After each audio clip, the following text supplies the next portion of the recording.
बिस्मिल्लाहिर्रहमानिर्रहीम। 9 जेम्स ज़िले की तरफ से मैं सैयद खरौबस नकवी आपकी खिदमत में हाज़िर और बिल्कुल ऐसे ही जैसे अछूते मौज़ूआत और इनकी बिल्कुल दलील के साथ बात करना कि कुल हाथ बुरहानकुम इन कुंतुम सादिकीन, उसके ऊपर बिना पर कि ये जो जवाहरात हैं, ये पत्थर हैं जो हमारे पास हैं, तो क्या क्या के ये कोई वैल्यूएबल हैं, ये एक बेजान स्टोन है जो हमारी हेल्प कर सकता है या नहीं कर सकता, या इसके कोई हमारी ज़िंदगी पर असरात होते हैं या नहीं होते हैं। हिंदू मत इसके बारे में बहुत ज़्यादा मुख्तलिफ है, बल्कि उनके यहाँ तो सिर्फ फ़कत यही कहा जाता है कि ये फ़लाँ चीज़ पहन लो तो ये चीज़ हो जाएगी, ये फ़लाँ पत्थर पहन लो तो ये काम हो जाएगा। तो ऐसी चीज़ें जो है वो बिल्कुल नहीं है। ऐसी कोई भी चीज़ जो है बिल्कुल मैं उसको डिनाई करता हूँ और सख्ती के साथ डिनाई करता हूँ। बेसिकली ये जो पत्थर हैं जितने भी हैं, ये तमाम के तमाम इनके अंदर कुछ अनासर हैं, कुछ अज्जा हैं जिनकी बिना के ऊपर ये वर्क करते हैं और उन्हीं अनासर और अज्जा की कंपोजिशन के ऊपर जो है वो इनका काम चलता है। मिसाल के तौर पर हदीस शरीफ है कि सुन्नत मौक़दा है मर्द और औरत के लिए कि वो अकीक पहने। तो अकीक क्यों पहने? तो अकीक पहनने के लिए आप ये देख लीजिए कि अकीक की अगर आप वैसे अगर साइंसी कंपोजिशन करें तो ये सिलिकॉन डाइऑक्साइड है, सिलिकेट है। ये जब आप वेयर कर पहनते हैं, इसको हाथ में पहनते हैं, तो उसके लिए पहली शर्त ये बताई जाती है कि यार ये अंगूठी नीचे से खुली हो, पत्थर का साथ टच करना जो है वो लाजिम है। तो पत्थर को जो साथ टच किया जाता है उसके अंदर जो हम आपको ये क्या वजह होती है, किस लिए? इसलिए कि अगर पत्थर ऊंचा होगा तो चांदी की अंगूठी जो बनाई जाती है इसमें बहुत ज़्यादा खोट मिलाई जाती है, जिसकी वजह से सूरज से आने वाली जो रेस होती हैं वो इसके अंदर पड़ती हैं। तो ये रेस मुकम्मल तौर पे आपके जिस्म के अंदर ट्रांसमिट नहीं होती, बल्कि ये जब वो उस धात के ज़रिए आपके जिस्म में ट्रांसमिट होती हैं तो लॉइन लॉसेस के ऊपर बहुत सारी रेज और उनकी पावर्स जो हैं वो कम हो जाती हैं। तो लेकिन अगर पत्थर डायरेक्ट आपकी बॉडी के साथ टच हो रहा होगा तो वो ऑटोमेटिकली आपके अंदर वो तमाम पावर्स एंड रेज जो होती हैं वो पूरी की पूरी इंजेक्ट कर देता है। और ये रेस जितनी भी हैं, लाइक एज आपको सूरज से आने वाली हरारत, रोशनी और मुख्तलिफ रेस जो हैं, ये आपके बॉडी के ऊपर बहुत ज़्यादा असरअंदाज होती हैं। अगर किसी इंसान को फ़कत अंधेरे में रख दिया जाए ना तो उसकी जल्द के बेपनाह अमराज के अंदर वो शिकार हो जाएगा। ये धूप की रोशनी, धूप जो होती है, सूरज की रोशनी जो होती है, ये आपकी बॉडी के लिए बहुत ज़्यादा ज़रूरी है। और यही रोशनी, यही हरारत जब सूरज से आती है और पत्तों पर पड़ती है तो फोटोसिंथेसिस का अमल शुरू हो जाता है, उनके अंदर फल फूल बूटे और वो पैदा होना शुरू हो जाते हैं। सब्जियों पर पड़ती है, सब्जियां उन्हें बेलों पर पड़ती है, बेलें होना शुरू।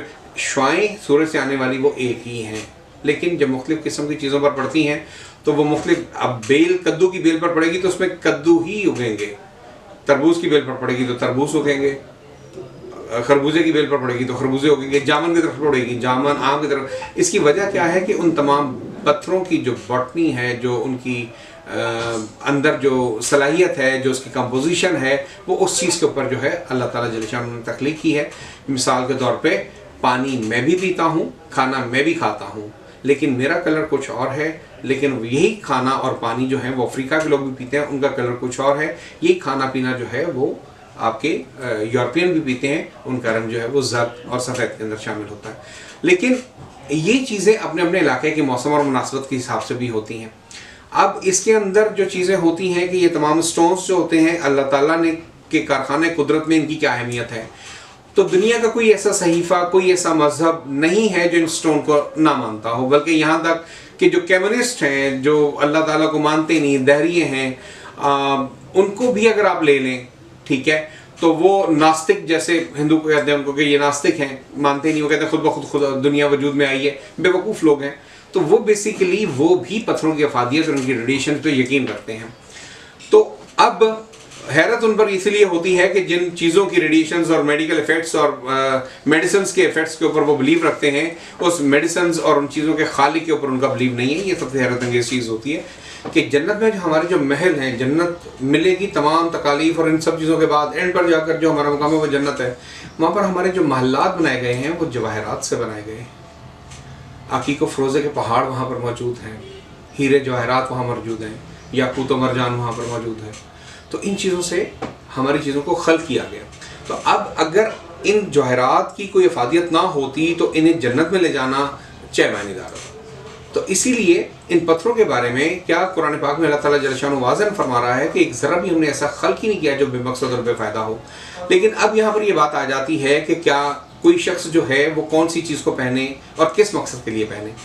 ये मुकम्मल एक स्टोन्स जो हैं ये एक अथेंटिकेटेड किस्म की, आप यूँ समझ लीजिए कि जेम्स साइंस बन चुकी है, जेम्स साइंसेस लेबॉर्ट्रीज बन चुकी हैं जो मुकम्मल तहकीक कर रही हैं। पूरे वर्ल्ड के अंदर जेम हीलिंग पर वर्क हो रहा है कि इन जवाहरात से हीलिंग क्या होती है, इनसे रेडिएशंस क्या होती हैं, एटॉमिक लैब्स के अंदर जो है वो जेम्स यूज़ हो रहे हैं। ठीक है, तो उसके अंदर जो जेम्स हैं ये इसके अंदर अकीक लाइक सिलिकॉन डाइऑक्साइड, फिरोजा है तो कंपोजिशन है copper manganese iron phosphate CaCO3। ठीक है, जो डायमंड है वो प्योर कार्बन है। अब इन चीज़ों की तमाम के तमाम अनासर जो इन पत्थरों के अंदर पाए जाते हैं वही सेम अनासर आपकी बॉडी के अंदर भी पाए जाते हैं। और जब आप इन चीज़ों को पहनते हैं तो इनकी रेडिएशंस जो हैं उन अनासर को जो है वो पावरफुल करना शुरू करती हैं। आपके जिस्म के अंदर से जो कमियां होती हैं या प्रॉब्लम्स होती हैं उनको ख़त्म करना शुरू होती हैं। रेज से इलाज तो हो रहा है, बहुत सारे रेज इफेक्ट्स और कलर इफेक्ट्स आपको मालूम है कि कलर के बेपनाह इफेक्ट्स हैं। कलर आपके जो कपड़े पहने होते हैं उनके बेपनाह इफेक्ट हैं, उनके कलर इफेक्ट्स हैं। सफ़ेद कपड़ा ठंडक पैदा करता है, ग्रीन कपड़ा ताजगी पैदा करता है। आप अगर ब्लैक कपड़ा पहने तो आपका जिस्म गर्म होना शुरू हो जाता है। क्या वजूहत हैं इनकी? इसलिए कि कलर इफेक्ट्स मौजूद हैं।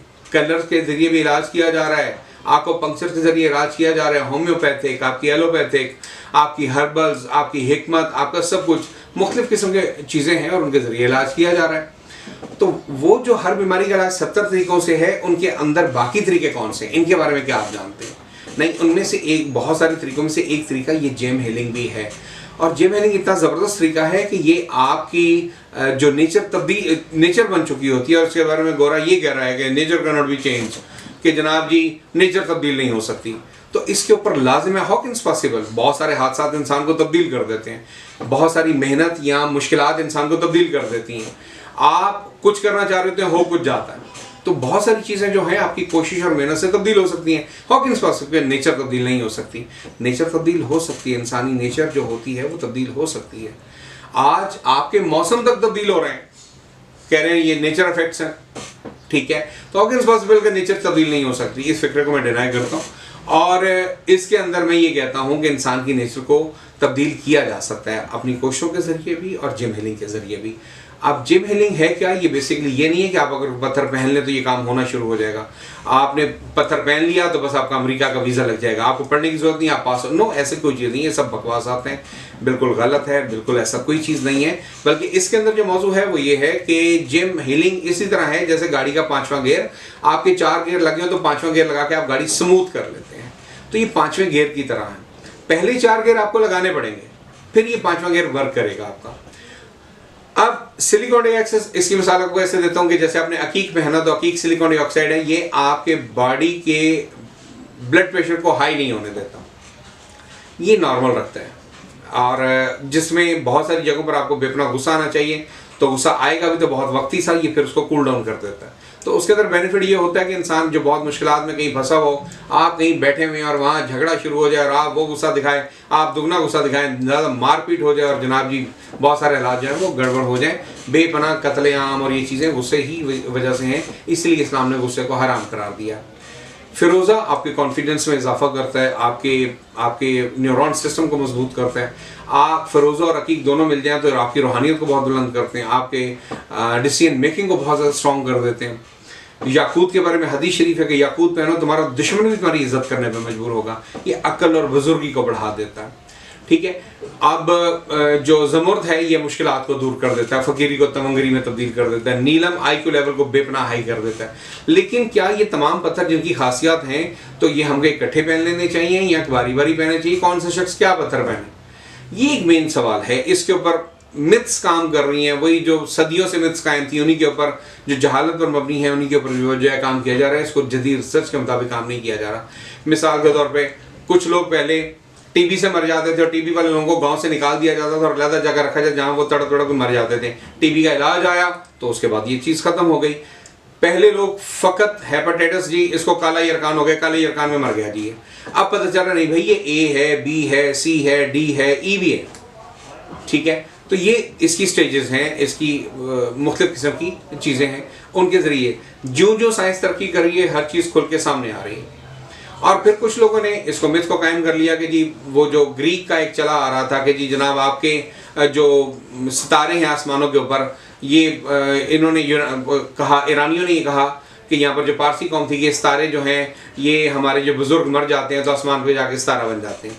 फिर कुछ लोगों ने नहीं जी जो बड़े सितारे हैं ये हमारे जो मशहूर बुज़ुर्ग थे फलाने फलाने, तो ये वो सितारों के नाम उनको दे दिए गए। फिर यही चीज़ जब ग्रीक के अंदर गई, यूनानियों में गई, तो उन्होंने इसको कहा कि भाई क्योंकि साल के 12 महीने तो पहले से तयशुदा थे, ये तो बहुत ज़्यादा तय हो चुके हुए थे और अंबिया से चले आ रहे थे, तो उन्होंने 12 महीनों को अपने देवी देवताओं पे तकसीम किया और वो देवी देवता जो थे उनके उन्होंने जनाब नाम रखे हर महीने के। अब इन देवी देवताओं में कुछ देवता, अब कोई देवता अगर ताकत का है तो वो ताकत पे काम करता है, अब वो उसके अंदर जो महीने में पैदा होने वाले बच्चे जो हैं वो सारे के सारे जो हैं उनको जंगजू बनाया जाएगा। कोई देवता है तो वो किसान का देवता है, तो वो उस महीने में पैदा होने वाले सारे बच्चे किसान बन जाएंगे। अब इस महीने में पैदा होने वाले बच्चे जो हैं वो जनाब सारे के सारे जो मुश्तरी के तहत पैदा होते हैं, कारोबारी लोग होते हैं। ये एक मिथ बनाई गई, ये देवी देवताओं की मिथ बनाई गई। फिर उसमें ये रखा गया कि फलां देवता से लड़ाई है तो ये दोनों आपस में दुश्मन होंगे, इनकी आपस में शादियाँ नहीं होनी चाहिए। फलां देवता का दोस्त है तो इनकी आपस में, फलां देवी और फलां देवता आपस में जनाब उनकी नहीं लगती तो, या बहन बहन है तो उसको ये एक मिथ बनाई गई जो कि कम्प्लीटली थी, बिल्कुल फिस्ट एंड फेक थी। लेकिन इसका एक बेनिफिट हुआ कि एक बच्चे को बचपन से ही पता चल जाता था कि मैंने क्या करना है, मैंने आगे चलकर क्या बनना है। उसको चूजिंग पॉइंट दे दिए जाते थे। 6-7 साल की उम्र तक वो खेलता रहता था, इसके बाद उसको बेहतरीन उस्तादों के हवाले कर दिया जाता। नतीजतन वो वहाँ से 10-12 साल के अंदर ही एक बेहतरीन जंगजू, बेहतरीन किसान, बेहतरीन माहीगीर, बेहतरीन इकोनॉमिस्ट ये बनकर निकलते थे। नतीजतन इस बात को बुनियाद बनाकर यूनान ने, ग्रीक ने, सिकंदर आजम ने पूरी दुनिया के ऊपर रूल किया। ठीक है, अब इन्हीं चीज़ों को हिंदू मिले गए, तो हिंदू ने कहा नहीं जी हम तो इनके महीनों को मानते ही नहीं, तो हिंदू ने अपने पोमाग वगैरह बना लिए, वो उनके महीने चल पड़े। राजा विक्रमा जी से उन्होंने साल बनाया और विक्रमा जी से विक्रमी साल उन्होंने तखसीस किया और विक्रमी सालों को लेकर वो आगे चल पड़े और इसी से अपने बच्चों की जन्म कुंडलियाँ वो आपके इंग्लिश महीनों के हिसाब से नहीं निकालते, अपने महीनों के हिसाब से निकालते हैं। ईरानी आए तो चूंकि पारस का मजहब भी कदीम तरीन मजहब था, तो ईरानियों ने नौरोज से अपना साल शुरू किया। ठीक है, नया रोज, उस नौरोज से उसने साल शुरू किया, उस दिन को ईद भी करार दिया और उस दिन से इन्होंने अपना यानी कि साल का पहला दिन काउंट करना शुरू कर दिया। अब जब इस्लाम आया तो इस्लाम के अंदर आपका जो इंग्लिश महीने हैं वो बॉर्न क्राइस्ट से हैं, यानी कि जनाब ईसा मसीह नासरी अलैहिस्सलाम की पैदाइश के दिन से ईसवी का साल शुरू हुआ। जबकि इस्लामिक साल जो है बॉर्न पीस भी अपॉन हिम से नहीं है, मोहम्मद पीस भी अपॉन हिम से, बल्कि वो हिजरत से शुरू किया कि हिजरत अब 53 ईयर्स की उम्र के अंदर हुई है, तो अब उस हिजरत को साथ लेकर इन्होंने सारा कुछ किया। तो अगर ग्रीक वाले इंग्लिश महीनों के हिसाब से कर रहे हैं, हिंदू जो हैं वो अपने पोमाग अपने विक्रमी सालों के हिसाब से कर रहे हैं, तो मुसलमानों को तो फिर इस्लामिक डेट ऑफ बर्थ के साथ सब कुछ करना चाहिए। तो अगर वो इस्लामिक डेट ऑफ बर्थ के साथ करते हैं तो उनकी मुफ्त में बैंड बज जाती है, क्योंकि इस्लामिक महीने जो है वो इंग्लिश महीनों से 10 दिन कम है। हर 3 साल के बाद इनका बुर्ज भी अलहदा हो गया, तब्दील हो गया और सितारा भी तब्दील हो गया। बेचारों को सितारों को भी पता नहीं था। आज से 15 साल पहले की जनवरी अगर आप देख रहे हैं टोटल 7 ही सितारे इनके पास थे, वो तो साइंस तय नहीं भी और भी अभी निकलते आ रहे हैं, अभी और भी क्या कहशाएं दरियाफ्त होती आ रही।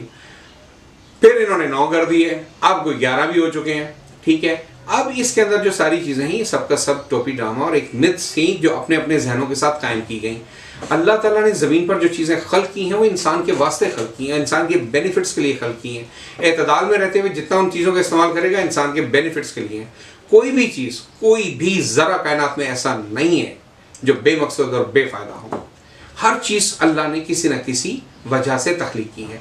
अब इन स्टोन्स की हिफाजत, आपकी बॉडी के ऊपर रेडिएशंस के ऐसे ऐसे अमल हैं कि आप अगर मुश्किलात में घिरे में, प्रॉब्लम्स में हैं, कोई बहुत सारी मुसीबतें आपके साथ चढ़ी हुई हैं, आपका IQ लेवल एडजस्ट नहीं हो रहा और आप प्रॉब्लम्स के अंदर हैं, बेहतरीन जेमस्टोन्स आपकी बहुत सारी प्रॉब्लम को दूर कर सकता है। ब्लोर, आप उसको दुर्र नजफ, अब आप उसको जनाब ले जाएं, क्या उसको कहते हैं मुए नजफ, एमेथिस्ट, कटेला भी जिसे कहा जाता है, उसके बाद स्ट्रीन पर आ जाएं आप, सुनैला भी उसे कहा जाता है। सब चीज़ें बेसिकली क्वार्ट्ज ही की फैमिली से ताल्लुक़ रखती हैं। ये सब की सब सिलिकॉन डाइऑक्साइड है, अकीक भी इसी फैमिली से ताल्लुक़ रखता है। अब इन चीज़ों को अगर आप, मैं मिसाल देता हूँ छोटी सी, आप संगमरमर ले लीजिए, वाइट संगमरमर खाना काबा में लगे हुए, तपती धूप होती है जिसमें पाँव तक जल उठे, वो यख और ठंडा होता है। अगर आप BP के मरीज़ हैं, ब्लड प्रेशर के मरीज़ हैं, तो संगमरमर के 2 टुकड़े ले आइए जो कि आप अपने यहाँ पर रख लिया कीजिए। अगर आपको ब्लड प्रेशर हाई हो रहा हो तो वाइट संगमरमर के टुकड़े यहाँ पर रख लीजिए और एक टुकड़ा अपने पैरों के नीचे रख लीजिए। चंद ही मिनट्स के अंदर अंदर आपका जो ब्लड प्रेशर हाई हुआ है वो कूल डाउन होना शुरू हो जाएगा। और कोशिश करें कि अगर आप चाहते हैं कि आपका बिल्कुल नॉर्मल रहे तो कोई 2 बाई 2 फुट या 2.5 बाई 2.5 फुट का एक वाइट संगमरमर ले आए और उसके ऊपर बैठ जाया करें नंगे पाँव, ठीक है। या कहीं ऑफिस में बैठे हैं या कहीं पर भी बैठे हैं तो एक छोटा सा टुकड़ा वाइट संगमरमर का आप रख लीजिए। इंशाल्लाह ताला आपका जो ब्लड प्रेशर है वो हाई नहीं होगा, नॉर्मल रहेगा। और अकीक उसके साथ पहनिए, लेकिन अकीक में कलर